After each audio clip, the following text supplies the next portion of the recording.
Ang nakakapasong init ng hapon ay biglang naging isang bangungot para kay Sofia, isang estudyante sa high school na ang tanging nais ay makauwi mula sa eskwelahan. Sa gitna ng daan, hinarang siya sa isang iligal na checkpoint, kinutongan at ipinahiya sa harap ng maraming tao. Ngunit ang hindi nila alam, ang kanyang ama, isang general ng sandatahang lakas ng Pilipinas, ay papunta na sa lugar na iyon. Ang sikat ng araw sa katanghalian ay parang apoy na dumadampi sa bala. Minamaneho ni Sofia ang kanyang puting scooter sa mabagal na bilis. Paminsan-minsan, pinupunasan niya ang pawis na tumutulo mula sa kanyang sentido patungo sa pisngi. Ang puting helmet na palagi niyang suot ay kumikinang sa ilalim ng matinding sikat ng araw, na nagpapailaw sa maalikabok at halos walang taong kalsada. Kakagaling niya lang sa eskwelahan. Ang kanyang bag ay nakasabit sa kanyang balikat at ang isip niya ay puno lamang ng pagnanais na makarating agad sa bahay, magpahinga at mananghalian. Sa kahabaan ng daan, iilan lamang ang mga nagtitinda sa bangketa at ibang motorista na dumadaan ng hindi nagmamadali.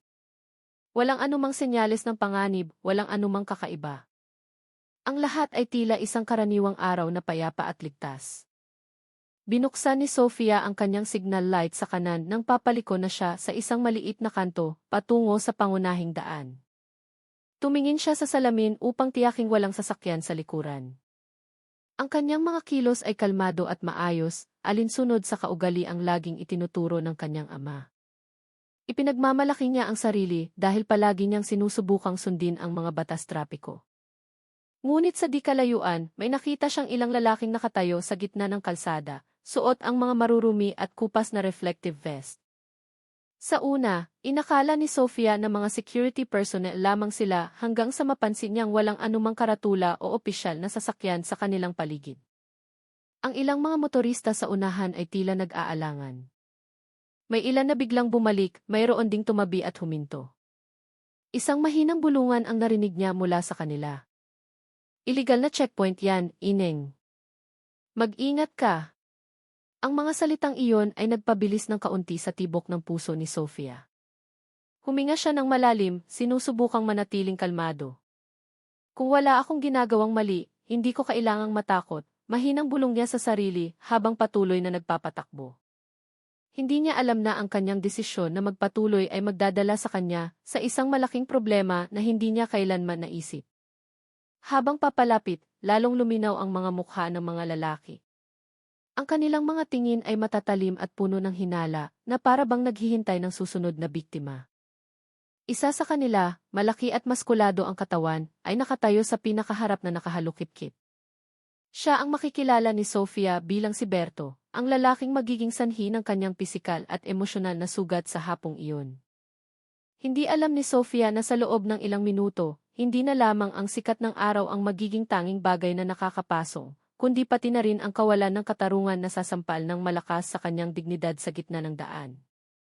Binagalan ni Sofia ang takbo ng kanyang motor nang makita ang grupo ng mga lalaking nakatayo sa gitna ng kalsada. Ang suot nilang reflective vest ay mukhang luma at marumi. Ang ilan pa nga ay may punit na sa gilid. Walang opisyal na sasakyan, walang opisyal na karatula ng checkpoint, tanging isang grupo ng mga taong tila nagbabara sa daan. Dalawang lalaki ang nakatayo sa kanan at kaliwa na may malamig na ekspresyon sa mukha. Samantala, isang lalaki sa gitna ang nagtaas ng kamay, nagbibigay ng senyas kay Sofia na huminto. Ang ilang motorista sa unahan ay nagsimulang mag-alala. May ilan na biglang bumalik. Mayroon ding nagpumilit na tumabi at nagkunwaring inaayos ang kanilang motor para hindi maharang.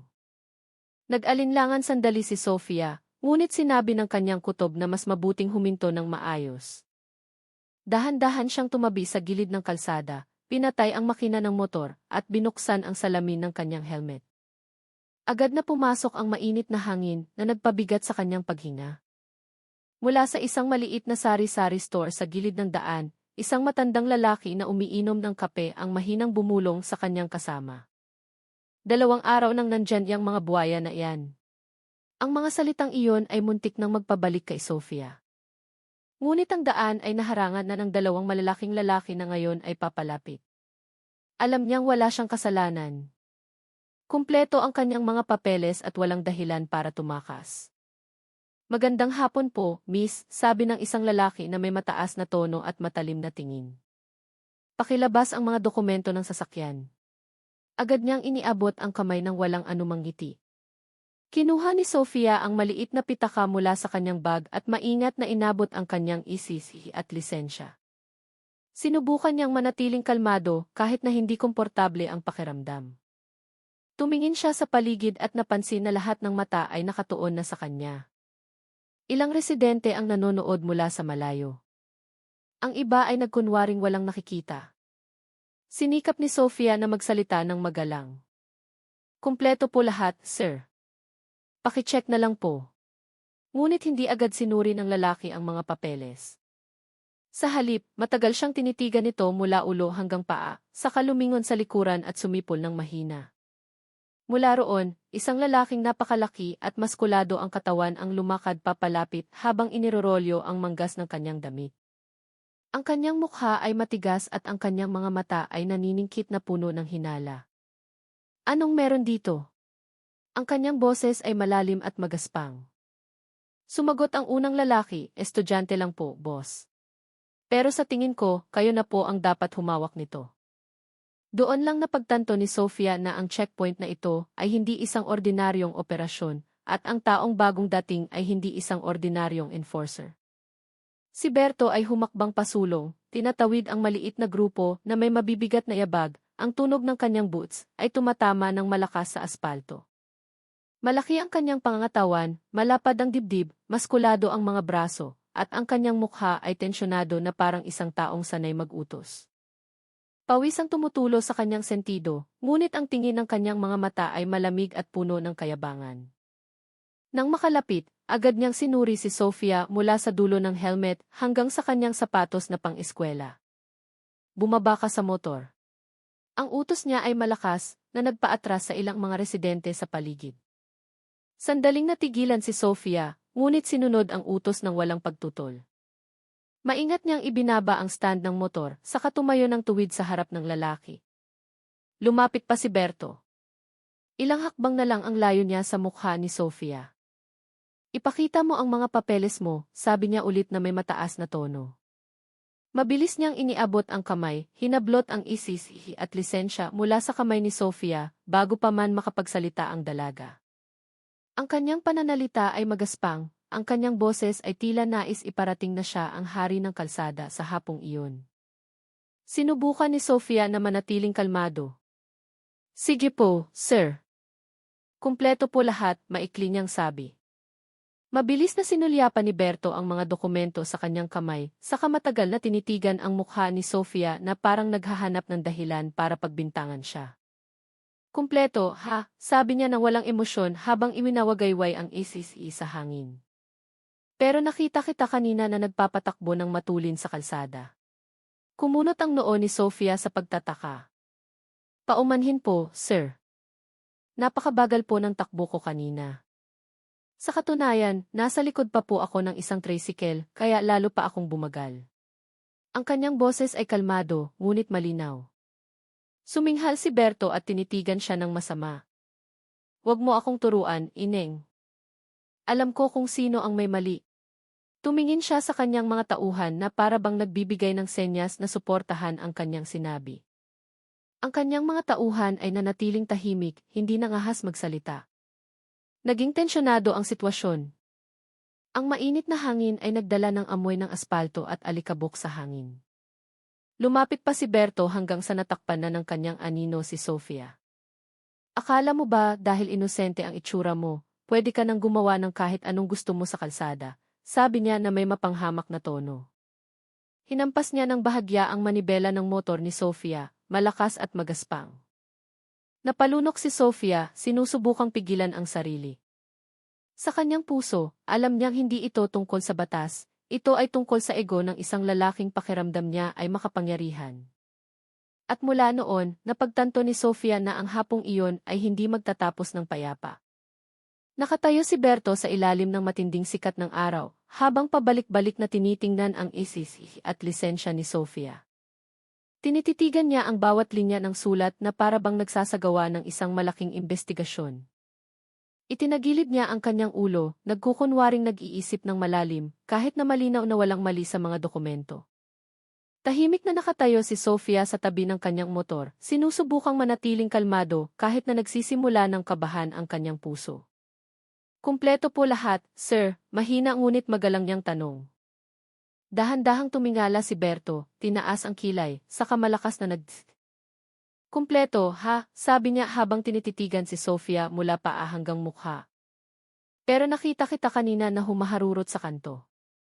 Napakadelikado. Ang tono ng kanyang boses ay matalim, na para bang pinapagalitan ang isang malaking kriminal. Napatingin si Sofia sa kanya nang may gulat. Napakabagal ko po talaga, sir. Katunayan, naipit pa po ako ng isang tricycle, kaya lalo pa akong bumagal. Ang kanyang boses ay tapat at maingat. Alam niyang kailangan niyang manatiling magalang, ngunit ang paraan ng pananalita ni Berto ay nagpaparamdam sa kanya ng hindi komportable. Nagsimulang mapansin ng ilang tao sa paligid. Isang ginang ang bumulong sa kanyang asawa. Kawawa naman yung bata, mukhang wala namang kasalanan. Ngunit hindi pinansin ni Berto ang sinuman. Suminghal siya ng malakas, tinitigan si Sofia ng mas matalim, saka humakbang pasulong hanggang sa 1 metro na lang ang kanilang pagitan. "Huwag mo akong turuan sa trabaho ko," sigaw niya. Iwinagayway niya ang isisihi sa harap ng mukha ni Sofia na nagpaatras sa dalaga. "Akala mo ba tanga ako? Nagkamali ka at pwede kitang tiketan anumang oras." Ang kanyang tono ay mataas at magaspang na may kasamang tingin na puno ng pagbabanta. Hinawakan ni Sofia ng mahigpit ang dulo ng kanyang bag, sinusubukang pigilan ang sarili na hindi mapikon. "Kung talagang may kasalanan po ako, sir, sige po, tiketan ninyo ako. Pero pakituro po kung ano ang kasalanan ko." Ngumiti si Berto ng may pang-iinis, yumuko sandali, saka sinabi na may kaswal ngunit puno ng panggigipit na tono. "Ganito na lang para mabilis. Multa na 5,000. Tapos ang usapan." Natigilan si Sofia. Nanlaki ang kanyang mga mata, hindi makapaniwala sa kanyang narinig. 5,000 piso para saan po, sir? Wala po akong nilabag na anuman. Ang kanyang boses ay nanginginig sa pagitan ng pagkalito at galit. Tinitigan siya ni Berto ng malamig, itinaas ang kanyang baba. "Kung ayaw mong magbayad, huwag mo akong sisisihin kung hahaba ang usapan, ha?" Sa isang iglap, nagbago ang sitwasyon. Ang checkpoint na dapat sana ay para ipatupad ang batas ay naging isang lugar ng pangingikil sa ilalim ng nakakapasong sikat ng araw. Huminga ng malalim si Sofia, sinusubukang pakalmahin ang sarili kahit na nagsisimula ng kumabog ng mabilis ang kanyang puso. Alam niyang dapat niyang ingatan ang kanyang pananalita dahil isang maling salita lang ay maaaring magpalala ng sitwasyon. Sa isang tuwid na tingin at mahina ngunit matatag na boses, sinabi niya, "Paumanhin po, sir. Pero wala po akong nilabag. Kumpleto po ang mga papeles ko. Kung may ebidensya po kayo na nagpatakbo ako ng matulin, pakilabas po." Ang mga salitang iyon ay binigkas ng walang tono ng paghahamon, ngunit sapat na matigas upang ipakita na hindi siya papayag na tratuhin ng basta-basta. Suminghal ng malakas si Berto, naningkit ang kanyang mga mata. Nagsimulang mamula ang kanyang mukha dahil pakiramdam niya ay minamaliit siya. Hindi siya sanay na sinasagot, lalo na ng isang batang babae na nakauniporme pa ng eskwelahan. "Sino ka ba sa akala mo? Ha? Ang lakas ng loob mong utusan ako." Tumaas ng 1 oktaba ang kanyang boses. Malinaw itong narinig sa gitna ng ingay ng mga sasakyang huminto sa paligid. Hindi na tinag si Sofia. Nanatili siyang nakatayo ng tuwid. Ang 2 kamay niya ay mahigpit na nakahawak sa kanyang bag sa harap ng kanyang dibdib. Ang kanyang mga mata ay nakatingin ng diretsyo ng walang takot.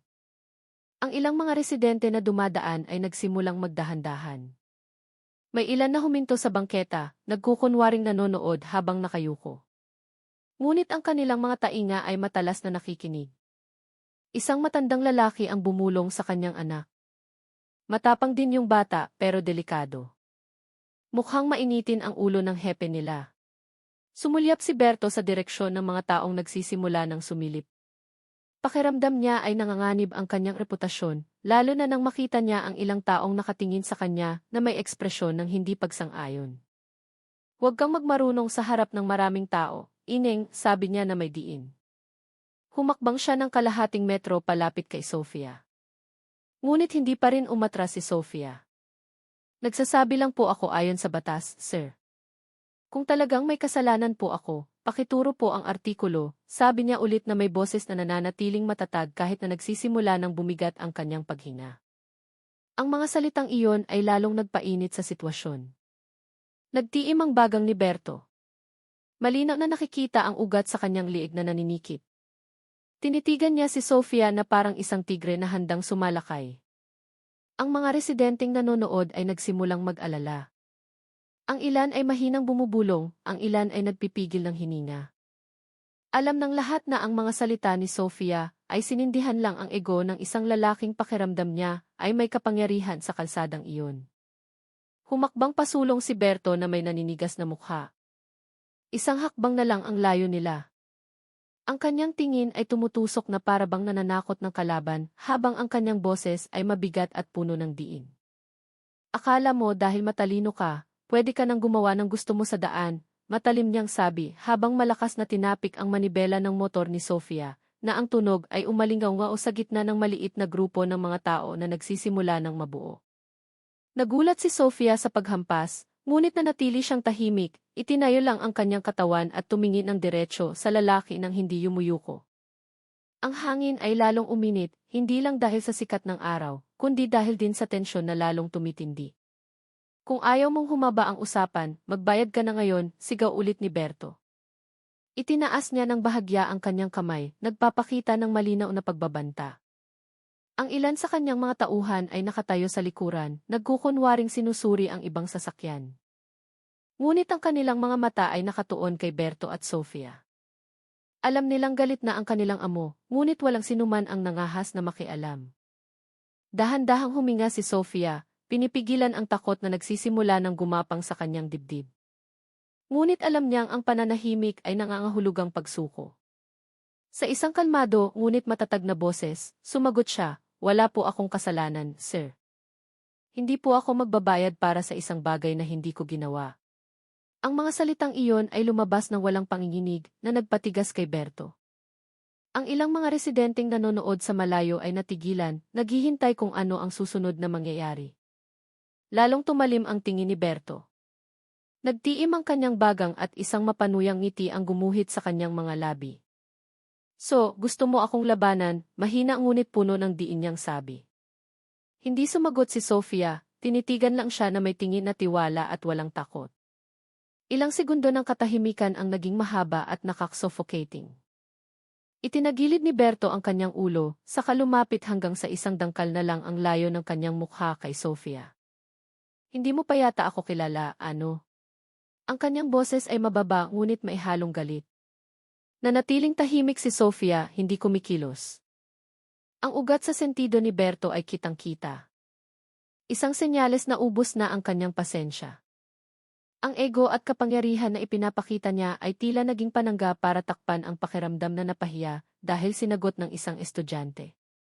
Sa sandaling iyon, ramdam ng lahat na may masamang mangyayari. Dalawa sa mga tauhan ni Berto na nakatayo sa likuran ay sa wakas ay humakbang pasulong ng may pag-aalinlangan. Ang kanilang mga uniforme ay gusot at marumi, malinaw na hindi hitsura ng mga opisyal na enforcer. Isa sa kanila, na mukhang mas bata, ay sinubukang pakalmahin ang sitwasyon. Yumuko siya ng bahagya habang bumubulong, "Boss, hayaan mo na yan, bata lang yan. Baka magkaproblema pa tayo kung makita ng mga tao." Ang kanyang boses ay mahina, ngunit sapat na marinig ng mga residenteng nagkukumpulan sa gilid ng daan. Mabilis na lumingon si Berto, tinitigan siya ng masama na parabang lalamunin. "Tumahimik ka," sigaw niya ng malakas habang marahas na iwinaksi ang kamay ng kanyang tauhan. "Ito ay leksyon para sa mga nagmamagaling sa harap ko." Ang kanyang boses ay umalingaw-ngaw na nagpatahimik sa lahat sa paligid. Nakatayo si Sofia sa kanyang kinatatayuan, ang kanyang mukha ay nagsisimula ng mamutla dahil sa tensyon. Ngunit ang tingin ng kanyang mga mata ay hindi nagbago. Tinitigan niya si Berto ng walang takot. Ang kanyang mga mata ay nanginginig ngunit puno ng determinasyon. "Ang pananakot niyo po sa akin ay hindi magpapabago na wala akong kasalanan. Mahina niyang sabi, halos parang bulong, ngunit sapat na malinaw para mapahinto si Berto sandali. Ang mga residenteng nanonood ay nagpigil ng hininga. Mayroong paghanga at takot sa batang babae na nangahas magsalita ng ganoon sa harap ng isang malaking lalaki na halatang galit na. Lumapit muli si Berto. Isang dangkal na lang ang kanilang pagitan. Ang kanyang paghinga ay mabigat. Ang kanyang dibdib ay tumataas at bumababa, na nagpapahiwatig ng galit na sumusukdol na. Yumuko siya ng bahagya, direktang tumingin sa mukha ni Sofia. Ang lakas ng loob mong magsalita ng ganyan sa harap ko, sabi niya na may mababa ngunit nagbabantang tono. Naninikip ang mga ugat sa kanyang liig, ang kanyang mga kamay ay mahigpit na nakakuyom sa gilid ng kanyang katawan. Ang kanyang mga tauhan ay nagtinginan na lamang, alam na nawawalan na ng kontrol ang kanilang amo. Napalunok si Sofia, sinusubukang manatili sa ilalim ng nakak-suffocating na pressure.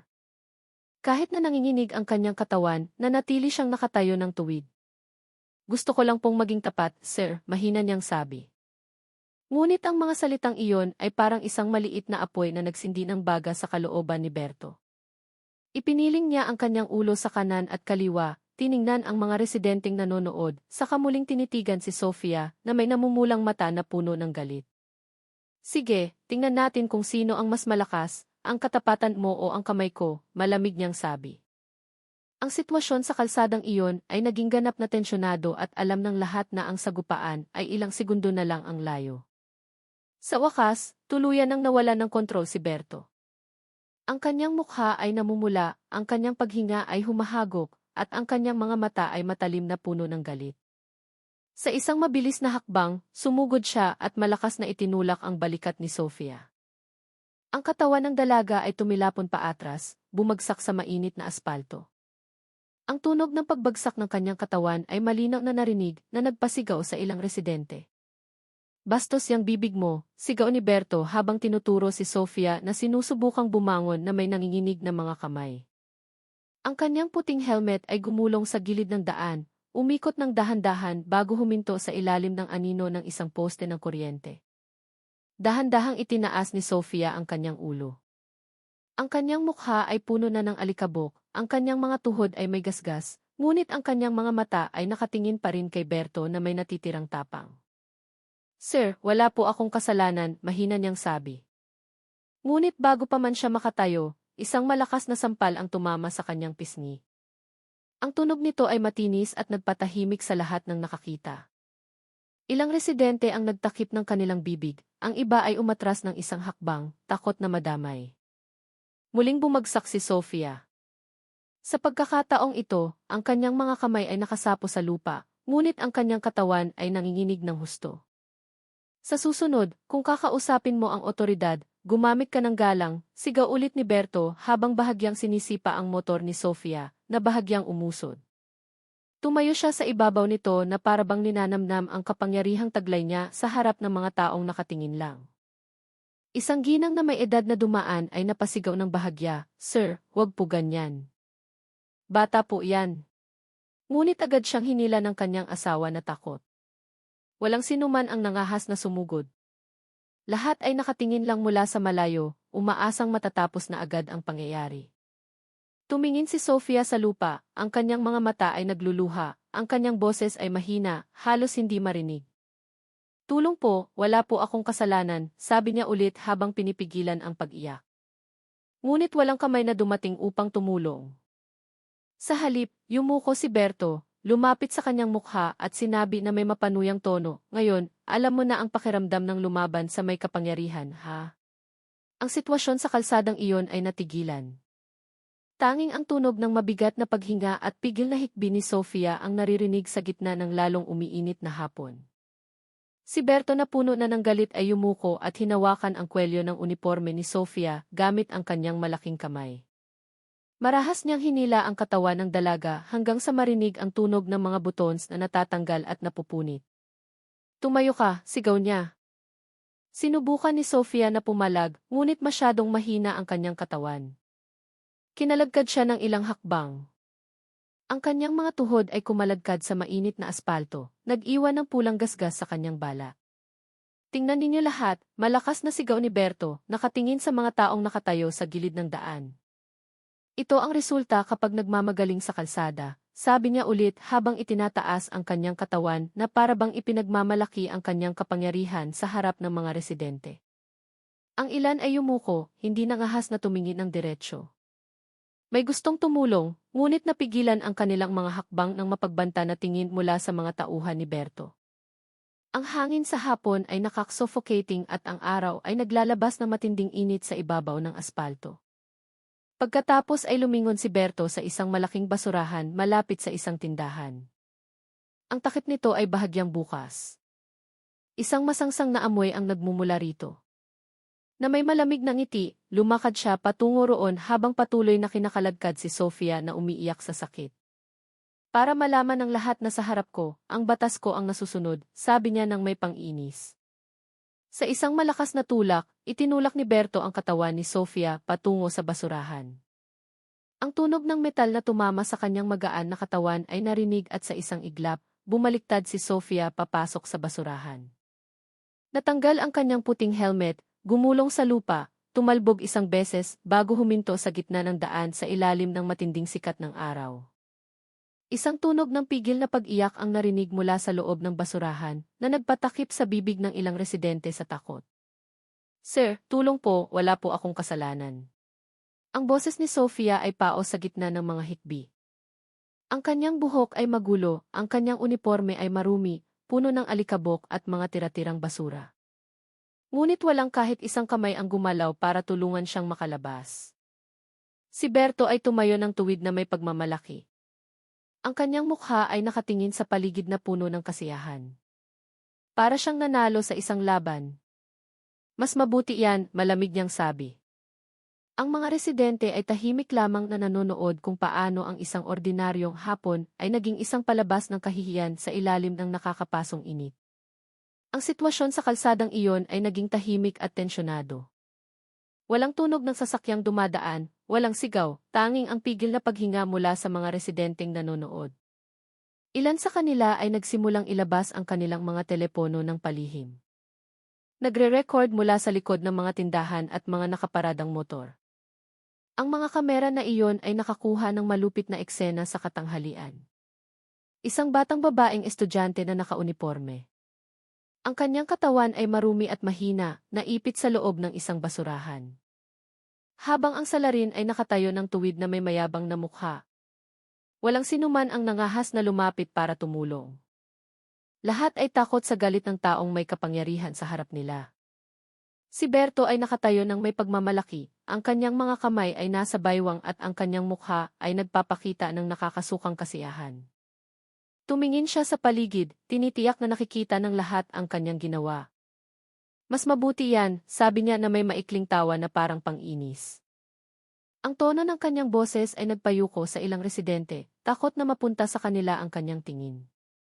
Sa isang sulok ng daan, isang nagtitinda ng banana queue, ang dahan-dahang nagsara ng kanyang kariton, piniling magkunwaring walang alam.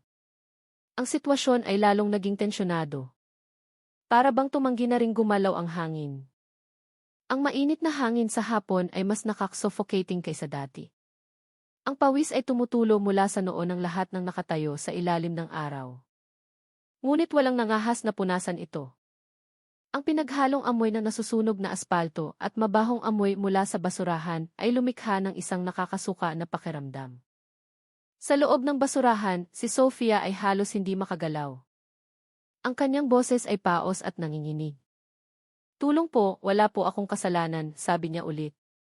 Ngunit ang kanyang boses ay natabunan ng maikling tawa ni Berto at ang tunog ng mabibigat na yabag ng kanyang mga tauhan na papalayo. Ilang segundo ay parang minuto. Lahat na nakakita ay alam na sobra na ang nangyayari, ngunit ang takot ay mas malaki kaysa sa tapang. Walang nakakaalam kung ano ang dapat gawin. Hanggang sa ang tanging tunog na naririnig ay ang paghinga ni Sofia sa gitna ng tambak ng basura at ang nakakapasong init. Ang katahimikan ay hindi na lamang katahimikan, kundi isang tunay na takot.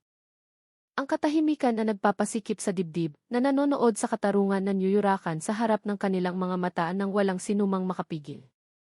Bigla, isang ugong ng makina ng sasakyan ang narinig na papalapit mula sa malayo, na bumasag sa nakak-suffocating na katahimikan. Ang tunog ay lalong lumakas hanggang sa isang itim na isdu ang biglang huminto sa gitna ng daan na nagpaatras sa ilang nanonood. Mabilis na bumukas ang pinto ng sasakyan at mula rito ay lumabas ang isang matipunong lalaki na suot ang kumpletong uniporme ng militar.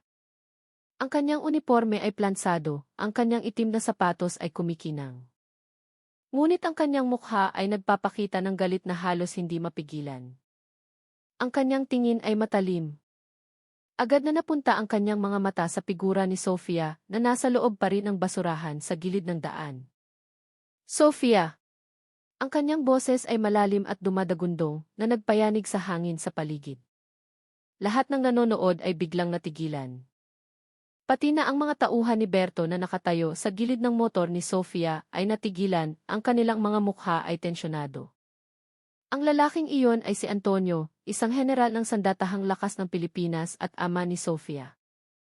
Ang kanyang mga hakbang ay mabilis, puno ng lakas. Ngunit ang kanyang mga mata ay nagpapahiwatig ng pinaghalong gulat at nag-aalab na galit. Huminto siya ilang metro lang mula kay Berto, tinitingnan ang eksena na nagpakulo sa kanyang dugo. Ang kanyang anak na babae ay ipinahiya, ang kanyang katawan ay marumi, ang kanyang mukha ay may pasa, at ang kanyang helmet ay nakahandu sa isa kalsada. Si Berto, na kanina ay nakatayo ng tuwid, ay tila nag-aalangan na ngayon. Sinubukan niyang itago ang tensyon sa pamamagitan ng isang aroganteng kilos. "Sino po kayo?" "Trabaho po namin to sa kalsada," malakas niyang sabi. Kahit na nanginginig ang kanyang tono, hindi sumagot si Antonio, lumakad lamang ng dahan-dahan patungo kay Sofia at tinulungang ilabas ang kanyang anak mula sa basurahan.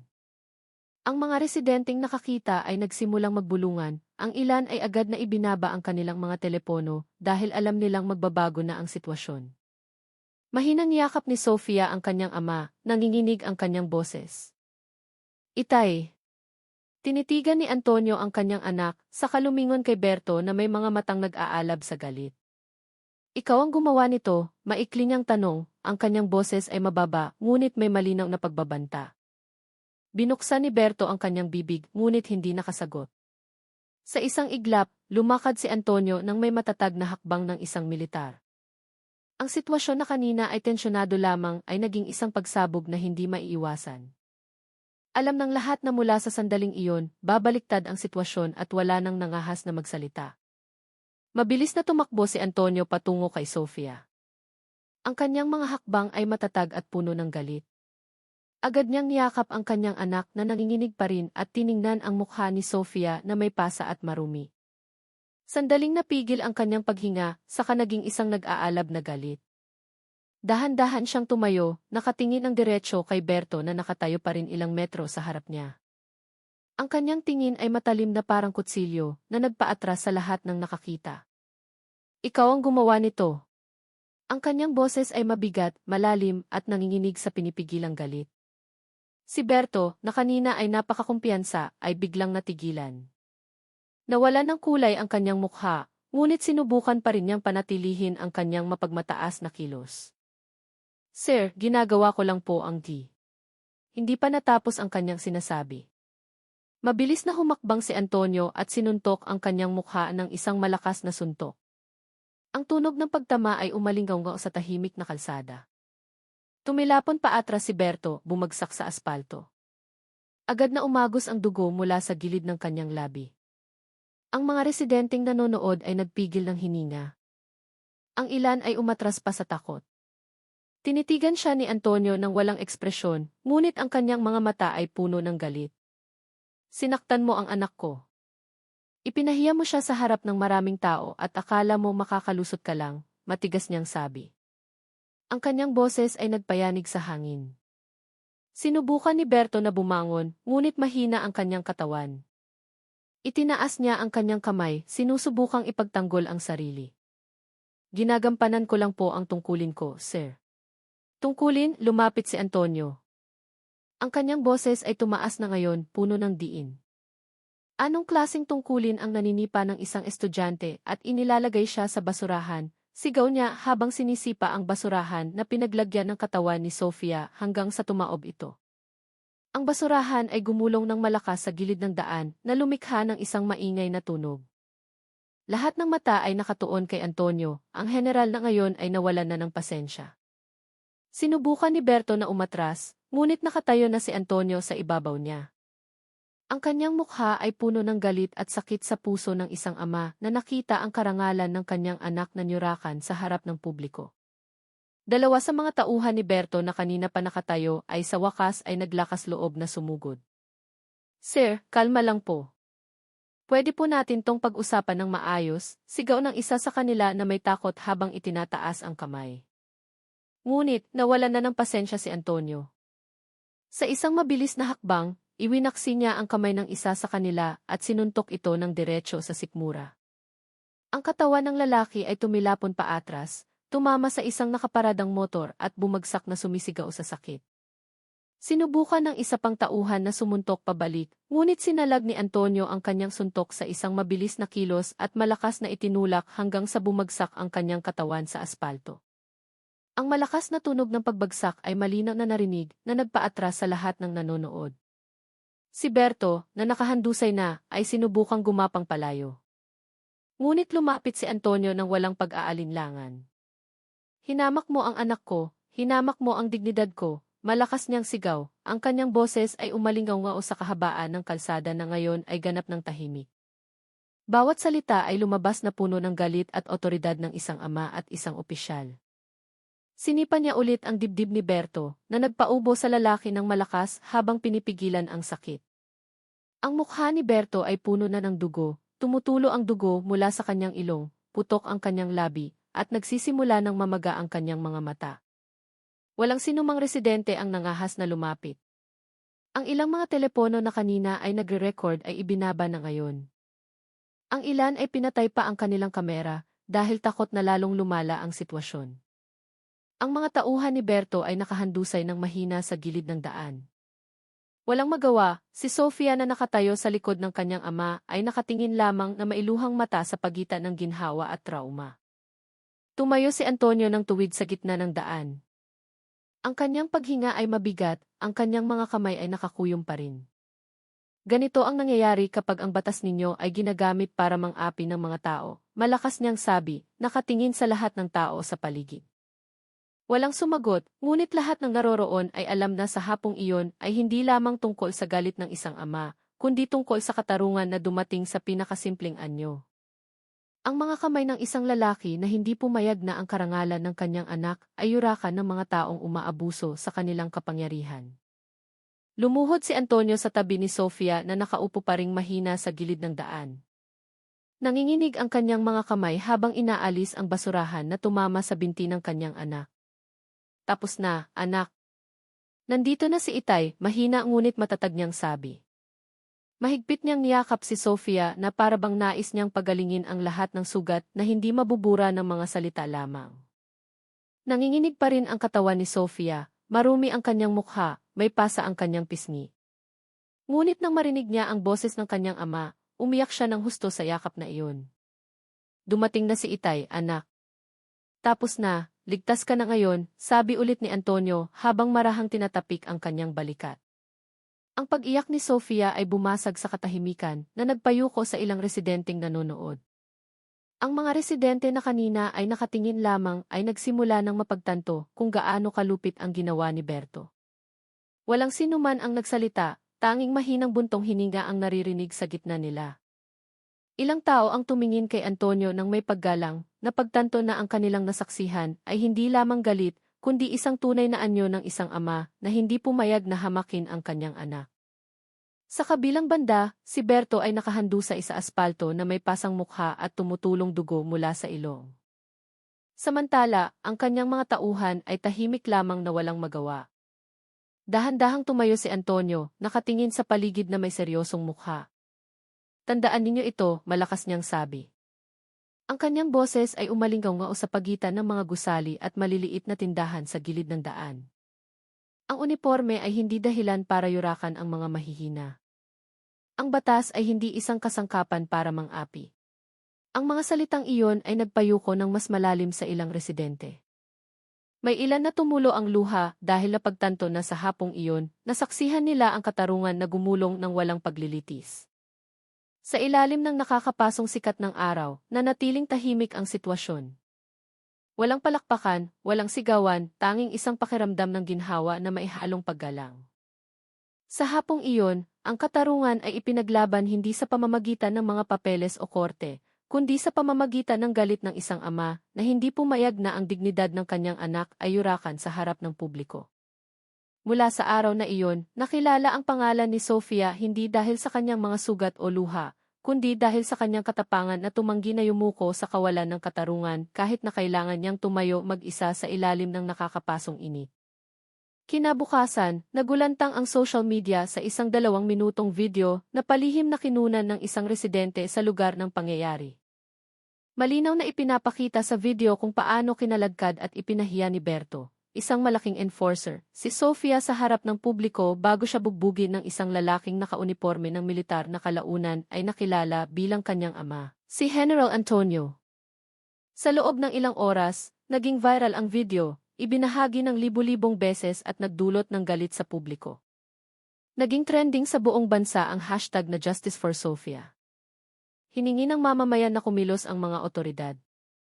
Napakalaki ng pressure mula sa publiko kaya't agad na nakarating ang balita sa punong tanggapan ng pambansang pulisya at sa punong himpilan ng sandatahang lakas. Kinaumagahan, bumaba agad ang isang team mula sa Internal Affairs Service, DIC, ng SFU upang magsagawa ng investigasyon. Sinuri nila ang lugar ng pangyayari, tinawag ang mga saksi, at kinuha ang lahat ng ebidensya ng video mula sa mga residente. Sa maikling panahon, lumabas ang katotohanang hindi maitatanggi. Si Berto ay walang opisyal na kautusan at lahat ng kanyang ginawa ay pag-abuso sa kapangyarihan. Napatunayan siyang nangingikil, gumawa ng pisikal na pananakit, at nanghamak ng isang sibilyan, lalo na sa isang menor de edad. Hindi nagtagal, tinanggal sa pwesto si Berto, ikinulong, at dinala sa korte para panagutan ang kanyang mga ginawa. Sa isang opisyal na press conference, humarap ang tagapagsalita ng AFP sa media na may seryosong mukha. Ikinalulungkot namin ang hindi makataong pagkilos na ginawa ng isang tiwaling opisyal sa lapangan, mariin niyang sabi.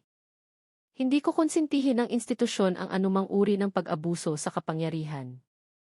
Ang salarin ay naaresto na at ipoproseso ayon sa batas. Ang mga salitang iyon ay naging headline sa iba't ibang pambansang media. Tinanggap ng publiko ang mabilis na pagkilos bilang isang senyales na maaari pa ring ipatupad ang katarungan kahit na nagsimula ito sa isang kaso na yumanig sa konsensya ng lipunan. Ilang araw pagkatapos, opisyal na inimbitahan si Sofia at ang kanyang ama na si Antonio sa punong tanggapan ng AFP upang personal na tanggapin ang paghingi ng tawad mula sa pamunuan. Sa harap ng mga kamera at mamamahayag, tahimik na nakaupo si Sofia sa tabi ng kanyang ama. Nang bigyan ng pagkakataong magsalita, isang maikling ngunit makahulugang pangungusap lamang ang kanyang sinabi. Hindi po ako naghahanap ng paghihiganti. Gusto ko lang po na wala ng ibang tao na mapahiya dahil sa pagiging tapat. Ang mga salitang iyon ay agad na naging viral, sinipi ng libu-libong beses sa iba't ibang platform. Mula sa araw na iyon, ang pangalan ni Sofia ay naging simbolo ng katapangan at boses ng katarungan. Isang paalala na ang katotohanan ay hindi pag-aari ng mga may kapangyarihan, kundi pag-aari ng sinumang mailakas ng loob na ipaglaban ito. Ang mga araw pagkatapos ng hatol ay nagdala ng bagong pakiramdam sa komunidad.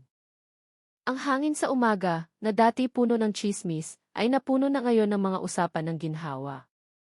Dahan-dahang sinimulan ni Sofia na buuin ang kanyang bagong buhay. Nagtayo siya ng isang maliit na pwesto sa palengke na nagbebenta ng mga kakanin. Ang unang ngiti na inialay niya sa isang customer ay umantig sa maraming puso. Nakita nila na ang mga sugat, pisikal man o emosyonal, ay maaaring maghilom kung pipiliin ang puso na bumangon. Minsan, naglalakad si Sofia patungo sa gilid ng kalsada kung saan muntik na siyang mawala ng buhay. Tatayo siya malapit sa lugar kung saan siya itinapon ni Berto. Doon, magdarasal siya sa kanyang puso, pinapatawad na kita, Berto. Hindi para sa iyo, kundi para sa sarili ko. Ayokong mabuhay na may puot. Sa paglipas ng mga araw, bumalik ang kapayapaan sa kanilang lugar. Ngunit ang kwento ni Sofia ay nanatiling isang aral na ipinapasa-pasa. Ang mga bata ay naririnig ito bilang isang nakakatakot na kwento. Ang mga matatanda ay itinuturing itong isang babala. At ang mga nakatatanda ay inaalala ito bilang patunay na ang kasakiman ay maaaring gawing mas malupit ang isang tao kaysa sa anumang hayop. Si Sofia mismo ay hindi na muling tumingin sa nakaraan na mailuha. Alam niyang puno ng peklat ang kanyang buhay, ngunit alam din niyang binigyan siya ng pagkakataon na maging mas matatag. Ang kalangitan sa hapon sa kanilang lugar ay nagliliwanag na pula, na para bang saksi sa mahabang paglalakbay ng isang babae na dating